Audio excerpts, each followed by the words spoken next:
Again so दोस्तों, आज की मूवी जो एक्सप्लेन करने वाले हैं वो एक स्पेस मूवी होने वाली है जिसका नाम है ग्रेविटी।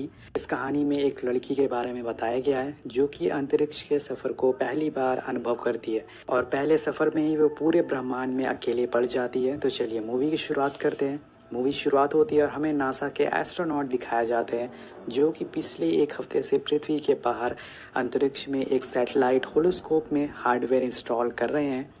अब इनके टीम का जो हेड होता है उसका नाम कॉस्की होता है जिसे कि काफ़ी ज़्यादा अनुभव है स्पेस का, अंतरिक्ष का।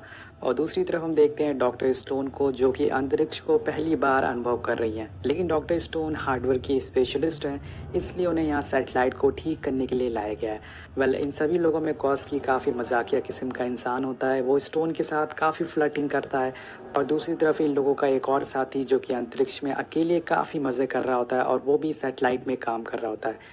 ये दोनों लोग अपने काम को काफ़ी बखूबी तरह से निभा रहे होते हैं। लेकिन तभी नासा की तरफ से इनको एक मैसेज आता है कि रशियन सैटेलाइट में कुछ खराबी आ गई थी जिसके कारण रशियन गवर्नमेंट ने मिसाइल से उसे उड़ा दिया ताकि उसकी जानकारी किसी और को ना लगे। अब उस सैटेलाइट का मलबा पूरे ब्रह्मांड में फैल गया और ये तुम्हारी तरफ कभी भी आ सकता है। तभी डॉक्टर स्टोन कॉस्की से पूछते हैं कि क्या ये खतरे का संदेशा हो सकता है, लेकिन कॉस्की इस बात को मजाक बना के टाल देता है और फिर ये दोनों अपने काम में लग जाते हैं। अब इसके बाद कॉस्की की नज़र पृथ्वी पर पड़ती है और ये एक बेहतरीन से बेहतरीन नज़ारा होता है। मतलब दोस्तों, मैंने ऐसा नज़ारा पृथ्वी का पहले कभी नहीं देखा, तो इस तरह से देखने में काफ़ी मज़ेदार लगती है। अब इसके बाद इनका हेड कॉस्की स्टोन को अपनी जवानी के किस्से सुनाने लगता है और थोड़ी देर बाद ही नासा इनको दोबारा से कांटेक्ट करते हैं और बोलते हैं कि उन्हें ये मिशन रद्द करना होगा, अबॉर्ट कर और जल्द से जल्द उन्हें अपने स्पेसशिप की तरफ बढ़ना होगा। कॉस्की उनकी वजह पूछता है तो ऑफिसर बताते हैं कि जिस सैटेलाइट को मिसाइल से उड़ाया गया था उसका मलबा दूसरी सैटेलाइट से टकरा गया है और वो तुम्हारी तरफ अब तेज़ी से बढ़ता हुआ आ रहा है। अब ये सुन के डॉक्टर स्टोन काफ़ी घबरा जाती हैं और जल्द से जल्द सबको अबॉर्ट करने को बोलती हैं। डॉक्टर स्टोन और कॉस्की उस सैटेलाइट टेलीस्कोप को डिसमेंटल करते हैं और वहाँ से जाने की तैयारी करने लगते हैं। लेकिन तभी मलबे का एक टुकड़ा दिखता है जो कि इनके काफ़ी पास से होकर गुजरता है। अब यहाँ पे हमें पता चलता है कि बहुत ही ज़्यादा देर हो चुकी है। अब पूरे सैटेलाइट का मलबा इसी तरफ आना चालू हो जाता है जिससे कि वो होलोस्कोप पूरी तरह से नष्ट हो जाता है। इसी बीच एक मलबे का टुकड़ा आकर इनके साथी से टकराता है जिससे कि उसको काफ़ी चोट आती है और इधर स्टोन एक पैनल में अटक जाती है और उसका बेल्ट फंस जाता है जो कि ओपन नहीं हो पाता है। और फिर तभी उस मलबे के बचे हुए हिस्से इन लोगों की तरफ आना चालू हो जाते हैं जिससे कि डॉक्टर स्टोन का पैनल उखड़ जाता है और दूर जाने लगती है वो। कॉस्की उससे बोलता है कि तुम्हें अपनी बेल्ट खोलनी पड़ेगी वरना तुम ब्रह्मांड में कहीं खो जाओगे। और डॉक्टर स्टोन पहले तो उस बेल्ट को नहीं खोल पाती लेकिन बहुत कोशिश के बाद वो बेल्ट को खोल लेती है और अंतरिक्ष में उड़ने लगती है। अब देखते ही देखते डॉक्टर स्टोन अब कॉस्की से काफ़ी ज़्यादा दूर निकल जाती है और कॉस्की उससे कांटेक्ट करके अपनी लोकेशन बताने को बोलता है। लेकिन स्टोन काफ़ी ज़्यादा घबराई हुई है, वो तेज़ तेज़ से सांसें ले रही है जिसकी वजह से उसकी ऑक्सीजन सिलेंडर ख़त्म होने लगी है और अगर ऐसे ही वो अपनी ऑक्सीजन सिलेंडर को यूज़ करती रही तो वो ज़्यादा देर तक ज़िंदा नहीं रह पाएगी। अब कॉस्की उसे बोलता है कि उसे अपने सूट की लाइट ऑन करनी होगी और फिर बोलता है कि क्या तुम्हें अपने आसपास कोई स्पेस स्टेशन दिखाई दे रहा है या फिर कोई सैटेलाइट दिखाई दे रही है, मुझे जल्द से जल्द बताओ। तभी स्टोन बोलती है कि मुझे सिर्फ सूरज और पृथ्वी दिखाई दे रही है, मुझे कुछ समझ नहीं आ रहा है कि क्या हो रहा है। और फिर दोस्तों स्टोन स्पेस में घूमते घूमते थोड़ी देर के लिए बेहोश हो जाती है। जब उसकी आँख खुलती है तो वहाँ कॉस्की आ जाता है और उसे पकड़ लेता है। वो उसकी बेल्ट से अपने सूट को बांध लेता है और अपने सूट में लगा जेट पंप की मदद से वहाँ से स्पेस स्टेशन की तरफ बढ़ना चालू कर देता है। वो अभी वहाँ पर उन्हें उनका एक साथी मिलता है जो कि स्पेसशिप के बाहर काम कर रहा था। अब वो साथी तेज़ी से आके स्टोन से टकराता है जिससे कि वो दोनों के बेल्ट उलझ जाते हैं और जब स्टोन की नज़र उसके साथी पे पड़ती है तो वो देखती है कि वो मलबा उसके सर के आर पार हो गया है जिसकी वजह से उसकी मौत हो चुकी है। वो ये देखकर काफ़ी ज़्यादा डर जाती है और अब ये लोग स्पेसशिप पहुंच जाते हैं लेकिन वहाँ का मंजर और ज़्यादा डरावना होता है। उनका स्पेसशिप पूरी तरह से बर्बाद हो चुका है और उसमें उनके सभी साथियों की मौत हो चुकी है। और ये खबर कॉस्की नासा को देता है और उनसे कहता है कि अब सिर्फ डॉक्टर स्टोन और मैं ही जिंदा बचे हैं। अब हम दोनों को ये स्टेशन छोड़कर दूसरे स्पेस स्टेशन की तरफ बढ़ना होगा। अब ये बोलकर दोनों वहाँ से चल पड़ते हैं उसी स्टेशन की तरफ जो कि काफ़ी ज़्यादा दूरी पर होता है। रास्ते में कॉस्की स्टोन को काफ़ी रोचक कहानियाँ सुनाता है जैसे कि वो हमेशा से सुनाता आ रहा है। तभी स्टोन की नज़र पृथ्वी पर पड़ती है जो कि काफ़ी खूबसूरत लग रही थी बाहर से और वो उसे काफ़ी देर तक देखने लगती है। वो इस नज़ारे को पहली बार अनुभव कर रही होती है और इसके बाद कॉस्की को स्टेशन दिख जाता है, लेकिन वो देखता है कि उसका पैराशूट खुला हुआ है। वो कहता है कि यहाँ के लोग यहाँ से इवैक्यूएट हो चुके हैं। और इसके बाद कॉस्की स्टोन से बोलता है कि ज़ोर से खुद को पकड़ लो, क्योंकि मेरे जेट पंप में एयर ख़त्म हो गई है और हम एक झटके से उसी तरफ पहुंचने वाले हैं।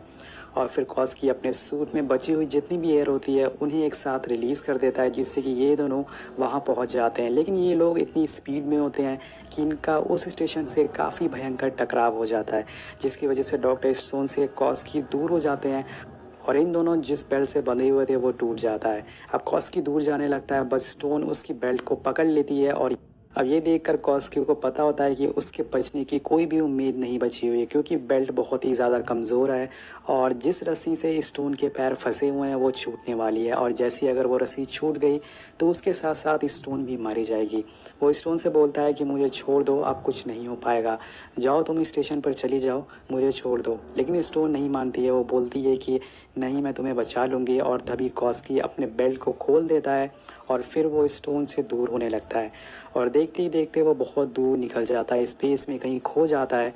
और ये सीन दोस्तों स्टोन देख के काफ़ी ज़्यादा इमोशनल हो जाती है। अब इसके बाद स्टोन बहुत ही मायूस और निराश होकर स्टेशन के पास पहुंचती है और गेट खोलकर अंदर जाती है और फिर से कॉस्की से बात करने की कोशिश करती है। लेकिन यहाँ पर उसका कोई भी जवाब नहीं आता, क्योंकि अब वो स्पेस में कहीं खो चुका है। वो काफ़ी उदास होकर अपने स्पेस शूट को उतारती है और कंट्रोलर की तरफ बढ़ती है। वहां पहुंचकर नासा से कांटेक्ट करने की कोशिश करती है, लेकिन उसकी सारी कोशिश नाकामयाब हो जाती है।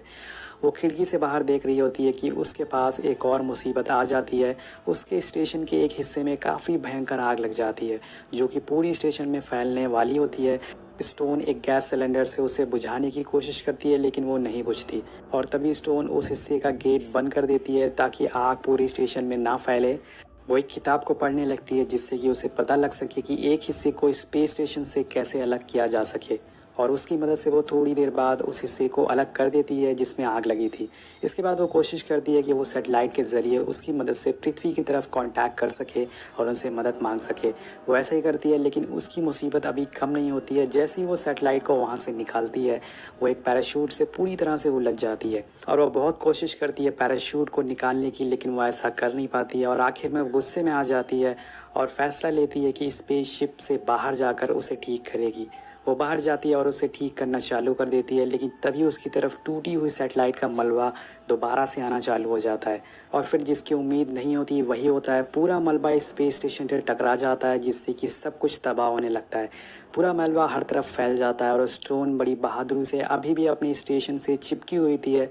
लेकिन तभी हम देखते हैं कि जो पैराशूट उसके सैटेलाइट में फंसा हुआ था, टकराव की वजह से वो अलग हो जाता है और अब स्टोन सैटेलाइट को चालू करके थोड़ी दूर आगे बढ़ती है। लेकिन तभी दोस्तों यहाँ पर उसका इंजन बंद हो जाता है और वो सैटेलाइट वहीं रुक जाती है। अब इस बात से स्टोन और ज़्यादा काफ़ी गुस्से में आ जाती है और सारी चीज़ों को फेंकना चालू कर देती है। वो एक चीज़ को ठीक कर रही थी, तभी दूसरी चीज़ ख़राब होती जा रही थी। इस बात से वो काफ़ी ज़्यादा परेशान हो जाती है। अब स्टोन दोस्तों यहीं फंस चुकी है और वो एक बार फिर से रेडियो से नासा से कांटेक्ट करने की कोशिश करती है और इस बार वो कामयाब हो जाती है। उसका संपर्क हो जाता है। जब स्टोन उससे बात करती है तो उसे पता चलता है कि ये कॉल नासा में नहीं बल्कि किसी और को लग गया है, जो कि किसी और देश में रहता है, जिसकी भाषा कोई और है। ये कॉल एक आम आदमी को लग गया था और स्टोन को उसकी भाषा समझ नहीं आ रही थी। स्टोन बार बार उससे मदद मांग रही थी, लेकिन वो आदमी भी स्टोन की एक बात को भी समझ नहीं पाता। लेकिन फिर भी स्टोन उसे बात करती है, क्योंकि उसे उससे बात करना अच्छा लग रहा था। उसे ऐसा लग रहा था कि वो धरती पर किसी से बात कर रही है, तो उसे अच्छा फील हो रहा था। और फिर स्टोन उस आदमी को अपनी कहानी बताना चालू कर देती है। वो अपनी दिल की सारी बातें उसे बताना चालू कर देती है। स्टोन बोलती है कि वो मरने वाली है और हर कोई एक ना एक दिन ज़रूर मरता है, लेकिन लगता है कि आज उसका दिन है। अब ये सब बोलकर वो वहीं रोने लगती है और अब स्टोन पूरी तरह से हार मान चुकी है। उसके पास कोई और रास्ता नहीं है बचने के लिए, इसलिए वो अपने आप को मारने की कोशिश करती है। वो स्टेशन के सारे ऑक्सीजन सप्लाई को बंद कर देती है और लेट कर अपनी मौत का इंतज़ार करने लगती है। लेकिन तभी यहाँ पर एक चमत्कार होता है, उसका गेट पर कॉस्की आ जाता है। जी हाँ दोस्तों, कॉस्की अभी भी जिंदा है। कॉस्की गेट खोलकर अंदर आता है और ऑक्सीजन को फिर से बढ़ा देता है। उसे देखकर स्टोन के अंदर फिर से खुशी की लहर दौड़ जाती है। उसकी उम्मीद फिर से एक बार जाग जाती है जिंदा रहने के लिए। कॉस्की वहाँ आते ही उसे मजाक करना चालू कर देता है और उसे ड्रिंक ऑफर करता है और बोलता है कि तुम्हें ये ड्रिंक पीनी चाहिए और फिर से मोटिवेट होना चाहिए, और काफ़ी ज़्यादा उसे मोटिवेट करता है। कॉस्की उसे बोलता है कि तुम अपनी जान बचा सकती हो अगर तुम चाहो, तुम्हें बस अपनी आंखें बंद करनी है और फिर देखो तुम्हें कोई भी चोट नहीं पहुंचा सकता है। और दोस्तों तभी स्टोन की आंख खुल जाती है और वो देखती है कि ये सब सिर्फ उसका एक सपना था, कॉस्की सच में मर चुका है। ये सिर्फ उसकी एक इमेजिनेशन थी जिसमें वो कॉस्की को देख रही थी या फील कर रही थी, लेकिन ये सब फील करके तभी उसके अंदर की जो हिम्मत है वो जाग जाती है और वो डिसाइड करती है कि वो ऐसे हार नहीं मानेगी, वो पूरी कोशिश करेगी अपनी जान बचाने के लिए। इसके बाद स्टोन सोचती है कि वो चाइनीज़ स्पेस स्टेशन के पास जाएगी और उनसे मदद मांगेगी। स्टोन जिस स्पेस स्टेशन में होती है वो उससे लैंड नहीं कर पाएगी क्योंकि उसमें पैराशूट नहीं है। अगर वो बिना पैराशूट की मदद से नीचे उतरेगी तो वो पूरी तरह से जल कर मर जाएगी। अब स्टोन फैसला करती है कि वो स्टेशन से बाहर जाएगी और चाइनीज़ स्टेशन तक पहुंचने की कोशिश करेगी। उसके पास एक गैस सिलेंडर होता है की मदद से वो अपनी स्पीड को कंट्रोल कर सकती है और जिस तरफ चाहे उस तरफ मुड़ सकती है। अब इसके बाद स्टोन बड़ी मुश्किलों से सिलेंडर की मदद से उस स्टेशन तक पहुंच जाती है और उसके अंदर जाने की कोशिश करती है, लेकिन जिस मलबे की वजह से सारा स्पेस स्टेशन तबाह हुआ था वो फिर से स्टोन की तरफ आना चालू हो जाता है और चाइनीज़ स्टेशन से टकराना चालू हो जाता है। वो पूरा मलबा स्टेशन से दोबारा टकराता है जिसकी वजह से ये चाइनीज़ स्टेशन पूरी तरह से तबाह होना चालू हो जाता है। लेकिन इससे पहले कि स्टोन को कुछ हो वो स्टेशन के एक कैप्सूल के अंदर पहुंच जाती है और देखती है कि सारी अलर्ट बटन बज रही है क्योंकि वो स्टेशन पूरी तरह से टूट चुका था। अब स्टोन दोबारा से अपने सूट पूरी तरह से पहन लेती है और कैप्सूल में बैठ जाती है।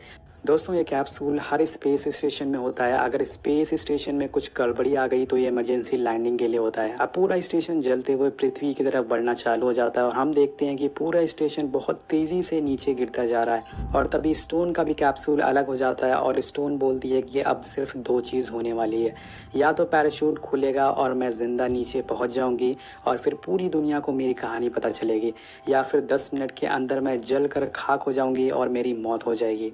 अब कैप्सूल तेज़ी से नीचे गिरना चालू हो जाता है जिसकी वजह से उसके अंदर भी आग लगने लगती है। लेकिन दोस्तों तभी यहाँ पर एक चमत्कार होता है, स्टोन को पृथ्वी के बादल नज़र आने लगते हैं और वो पैराशूट खुल जाता है जिससे कि कैप्सूल की स्पीड कम हो जाती है और फिर धीरे धीरे वो कैप्सूल एक समुंदर में जाके गिर जाता है। लेकिन यहाँ भी उसकी मुसीबत कम नहीं होती, वो कैप्सूल पूरी तरह से लॉक हो जाता है और वो खुलता नहीं, जिसकी वजह से वो कैप्सूल के अंदर पूरा पानी भरना चालू हो जाता है और उसके सूट की वजह से स्टोन उससे बाहर भी नहीं निकल पा रही थी। लेकिन वो किसी तरह से बड़ी मुश्किलों से अपने सूट को उतारती है और पानी से ऊपर आ जाती है। अब स्टोन इतने दिनों बाद खुली हवा में सांस लेती है, उसे बहुत ही खुशी मिलती है। वो बाकी मलबों को आसमान में गिरते हुए देखती है और उसे फील करती है और उसे एहसास होता है कि वो कितनी खुश नसीब है। इसके बाद वो तैर कर किनारे पहुंच जाती है और मिट्टी को छू कर थैंक यू बोलती है। स्टोन बहुत ही ज़्यादा कमज़ोर हो चुकी है इसलिए चल नहीं पा रही थी, लेकिन अब उसे आगे बढ़ने से कोई रोक नहीं सकता है। वो खुद से बोलती है कि एक कदम और उठकर खड़ी हो जाती है। और मूवी दोस्तों यहीं पे ख़त्म हो जाती है। मूवी का टाइटल शो होता है ग्रेविटी, क्योंकि हमें ग्रेविटी का एहसास नहीं है, अगर हम स्पेस में हो तब हमें ग्रेविटी का एहसास होता है। सो आपको मूवी कैसी लगी नीचे कॉमेंट करके ज़रूर बताएगा। मिलते हैं आपसे अगली वीडियो में। Thank you so much watching, peace out.